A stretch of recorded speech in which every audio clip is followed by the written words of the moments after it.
Hello friends, நான் பொங்கல் விழாவை பற்றி வீடியோ போடுறேங்க. எங்கள் தோட்டத்தில் தாங்க பொங்கல் பானையை வச்சு நாங்கள் சாமி கும்பிடுவோம் சூரிய நாராயணனுக்கு. அதனால் நாளே அங்கெல்லாம் கழுவிட்டு குழம்பு போட்டுட்டேன்.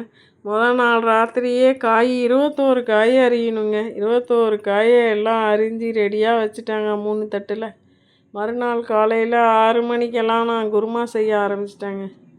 வெங்காயம் 4, தக்காளி 6 அரிஞ்சு வச்சுட்டேன். காயெல்லாம் அரிஞ்சு ரெடியாக இருக்குது. அதனால் எனக்கு ஈஸியாக போயிடுச்சுங்க. அடுப்பில் பெரிய கடாயை வச்சு ஒரு 4 கரண்டி எண்ணெயை ஊற்றுனேங்க. அந்த எண்ணெயில் சோம்பு பொரிஞ்சோடனே பட்டை, கிராம்பு, இலை, பூவு, அன்னாசி பூவு எல்லாம் போட்டு தாளித்து விட்டாங்க. அது வருந்தோடனே வெங்காயத்தை அள்ளி போட்டாங்க. வெங்காயம் நல்லா வதக்கணுங்க. நல்லா வதக்கி கொடுங்க வெங்காயத்தை.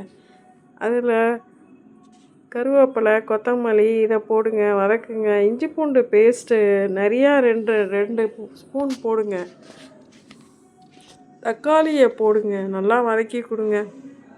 உப்பு 2 ஸ்பூன் போட்டிங்கன்னா ஈஸியாக வதங்கிடுங்க.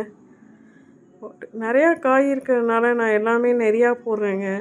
மஞ்சள்தூள் 1/2 ஸ்பூன், மிளகாத்தூள் 1 ஸ்பூன், மல்லித்தூள் 3 ஸ்பூன், கரம் மசாலா 1/2 ஸ்பூன் எல்லாத்தையும் போட்டு நல்லா வதக்கி கொடுத்தாங்க. பேஸ்ட்டு மாரி ஆகிடுச்சிங்க. இப்போ அரிஞ்சு வச்ச எவ்வளோ காயும் 21 காயும் அதில் போட்டாங்க. கடாயே ரொம்பிடுச்சு. 2 டம்ளர் தண்ணியை ஊற்றி வேகிறதுக்கு மூடி வச்சாங்க. காய் வேகுது ஒரு பக்கம். மிக்ஸி ஜாரில் ஒரு மூடி தேங்காய், கசகசா 1 ஸ்பூன், சோம்பு 1 ஸ்பூன் போட்டு அரைச்சி வச்சுக்கிட்டாங்க.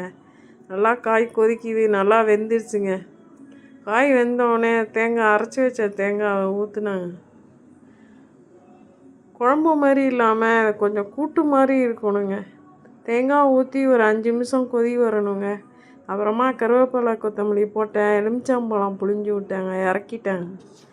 அடுப்பில் 2 பொங்கல் பானையை வச்சாச்சுங்க. மருமகளுக்கு தலை பொங்கலுங்க. அவங்க தான் பொங்கல் பானையில் பால் ஊற்றி செய்கிறாங்கங்க. 2 இதில் தனித்தனியாக அரிசியை போட்டு கழுவி ஊற வச்சாச்சுங்க. சர்க்கரை பொங்கலுக்கு கொஞ்சம் பருப்பு கலந்துருக்காங்க.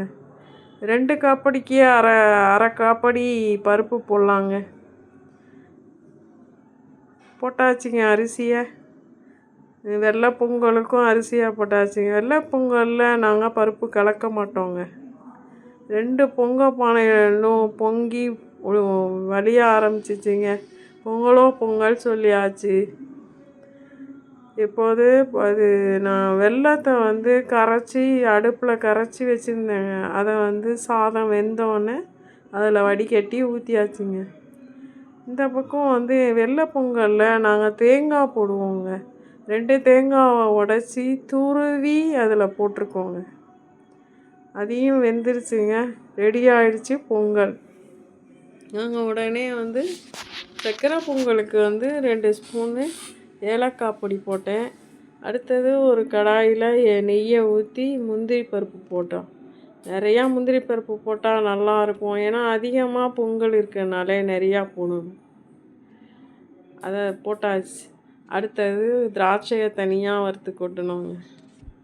கொஞ்சமாக இருந்தால் 2ம் ஒன்றாமே வறுத்துக்கலாம். நிறையா இருக்கிறனால தனித்தனியாக வறுத்து கொட்டணுங்க.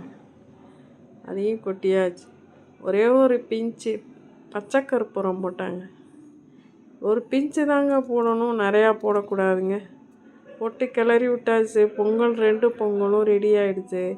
தோட்டத்தில் இலைய போட்டு சூடம் ஏற்றுறதுக்கு எல்லாம் தயார் பண்ணிட்டோங்க. பொங்கல் பானையை தூக்கிட்டு போய் வச்சு இலையில எல்லாத்தையும் வச்சு சூட கட்டியாச்சுங்க.